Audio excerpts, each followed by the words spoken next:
Hello students, welcome back to my channel M for PRT and TGT. KVS और super TET के लिए polity की तैयारी कर रहे थे, जिसमें हम लोगों ने राष्ट्रपति के बारे में डिस्कस कर लिया।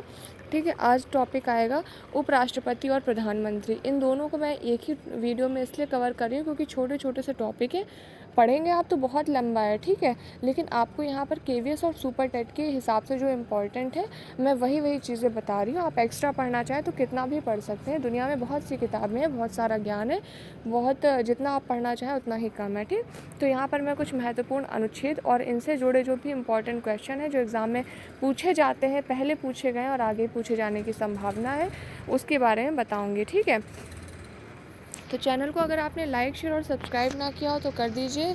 इसके अलावा अगर आप केवीएस की तैयारी करें, एनवीएस की, कस्तूरबा वैकेंसी की तैयारी करें या फिर यूपी सुपर टेट की तैयारी करें तो चैनल को सब्सक्राइब करने के साथ साथ बेल आइकन ज़रूर प्रेस करें। जैसे ही भर्ती संबंधित कोई भी जानकारी मिलती है मैं तुरंत आपको उसके बारे में इन्फॉर्मेशन प्रोवाइड कर दूँगी।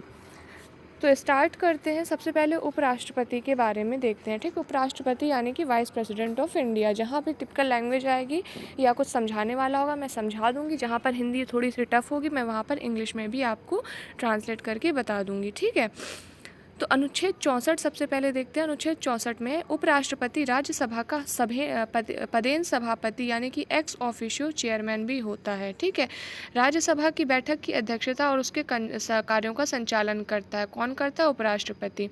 अनुच्छेद 65 कहता है कि अगर राष्ट्रपति अनुपस्थित है तो उसकी जगह पर उपराष्ट्रपति कार्य करेगा। यह अनुच्छेद 65 कहता है। अनुच्छेद 66 में क्या है? उपराष्ट्रपति का निर्वाचन के बारे में बताया गया है कि इसका निर्वाचन संसद के दोनों सदनों के सभी सदस्यों के द्वारा किया जाएगा और उसके नाम को न्यूनतम 20 मतदाताओं द्वारा प्रस्तावित और 20 मतदाताओं द्वारा अनुमोदित होना अनिवार्य है। ठीक है, तो इसके बाद आ जाते हैं अनुच्छेद नंबर 66 के 3 के। इसमें योग्यताओं के बारे में बताया गया उपराष्ट्रपति पद के लिए क्या क्या योग्यताएं होनी चाहिए। तो भारत का नागरिक तो ऑब्वियस होना चाहिए, 35 वर्ष की आयु पूरी कर चुका हो और राज्यसभा का सदस्य निर्वाचित होने की योग्यता रखता हो, किसी लाभ पद पर यानी वेतनभोगी कर्मचारी नहीं होना चाहिए। ठीक है, ये योग्यताएँ हैं उपराष्ट्रपति पद के लिए। ठीक है, लाभ पद पर ना होने का मतलब होता है कि ऑफिस ऑफ प्रॉफिट में ना हो। ठीक है, यानी कि चाहे वो संघ सरकार का हो या फिर राज्य सरकार का हो, ठीक है, या उनके अधीन आने वाले जो है किसी भी लाभ के पद पर नहीं होना चाहिए। ठीक है, चाहे उनके अधीन सरकार हो, चाहे संघ सरकार हो या राज्य सरकार हो या उसके अधीन सरकार हो। ठीक है, उनके लाभ पद पर ना हो।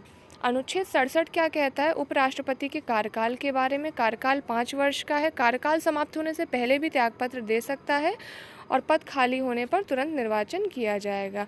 इसकी शपथ दिलाता है राष्ट्रपति। ठीक है, या उसके द्वारा नियुक्त कोई व्यक्ति। लेकिन अगर राष्ट्रपति आता है एग्जाम में तो आप राष्ट्रपति पर ही टिक करेंगे। ठीक, उपराष्ट्रपति को शपथ कौन दिलाएगा? राष्ट्रपति दिलाएगा। ठीक, फिर इसके बाद प्रधानमंत्री के बारे में देख लेते हैं। उपराष्ट्रपति में इतना ही इम्पोर्टेंट था तो मैंने बता दिया। प्रधानमंत्री के बारे में देखते हैं। अनुच्छेद 75(1) क्या कहता है? भारत के जो प्रधानमंत्री हैं उनकी नियुक्ति कौन करेगा? राष्ट्रपति करेगा। ठीक, तथा अन्य मंत्रियों की नियुक्ति कौन करेगा? वो भी राष्ट्रपति करेगा, लेकिन प्रधानमंत्री की सलाह पर करेगा। ठीक, तो ये 75(1) में दिया गया है प्रधानमंत्री की नियुक्ति के बारे में। लोकसभा में जिस दल का स्पष्ट बहुमत होगा, ठीक है, उसी के जो नेता हैं उन्हीं को राष्ट्रपति क्या करता है? प्रधानमंत्री नियुक्त करता है। स्पष्ट बहुमत मतलब होता है क्लियर मेजॉरिटी। ठीक है, उसी को क्या करेगा? राष्ट्रपति प्रधानमंत्री नियुक्त करेगा। फिर इसके बाद अगर ऐसा क्लियर मेजॉरिटी नहीं मान लो मिलती है तो राष्ट्रपति क्या करेगा? अगर स्पष्ट बहुमत नहीं होगा तो अपने विवेकानुसार किसी को जिसको बहुमत प्राप्त करने का जो है विश्वास हो उसे प्रधानमंत्री बना सकता है या बनाने हेतु आमंत्रित कर सकता है। ठीक, फिर है अनुच्छेद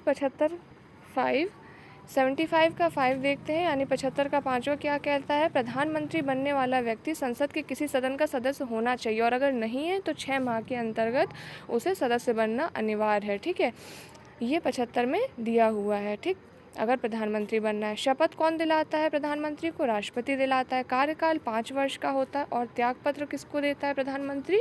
राष्ट्रपति को देता है। तो ये उपराष्ट्रपति और प्रधानमंत्री में कुछ भी टिपिकल लैंग्वेज नहीं थी, इसलिए मैंने आपको जल्दी जल्दी सारे अनुच्छेद करा दिए, क्योंकि आप जितनी जल्दी सिलेबस कंप्लीट करेंगे उतना ही ज़्यादा आप अच्छे तरीके से रिवीजन कर सकेंगे, ठीक है। और अगर बेमतलब में एक चीज़ में अगर लटके ही रहेंगे तो इतना ज़्यादा समय नहीं मिलता है, बहुत सारे सब्जेक्ट्स हैं और अच्छे से जो चीज़ें एग्ज़ाम में पूछी जाती हैं, पहले पूछी गई या आगे पूछे जाने की संभावना है, उन्हें पहले ही तैयार कर लेना चाहिए। और सिलेबस में जो है सबसे पहले तो सिलेबस तैयार करना चाहिए, ठीक है। तो उतना मैं पहले करा दे रही हूँ, उसके बाद जो थोड़े बहुत चेंजेस होंगे तो फिर उनके बारे में फिर से अलग से वीडियो बना दूँगी, ठीक। क्योंकि ऐसा तो है नहीं कि पूरा का पूरा सिलेबस चेंज हो जाएगा, थोड़े बहुत चेंजेस होंगे, थोड़े टॉपिक घट सकते हैं या बढ़ सकते हैं, बस इतना ही चेंजेस होता है, ठीक। तो ऑल द वेरी बेस्ट, आप जिस भी एग्ज़ाम की तैयारी कर रहे हो। Thanks for watching.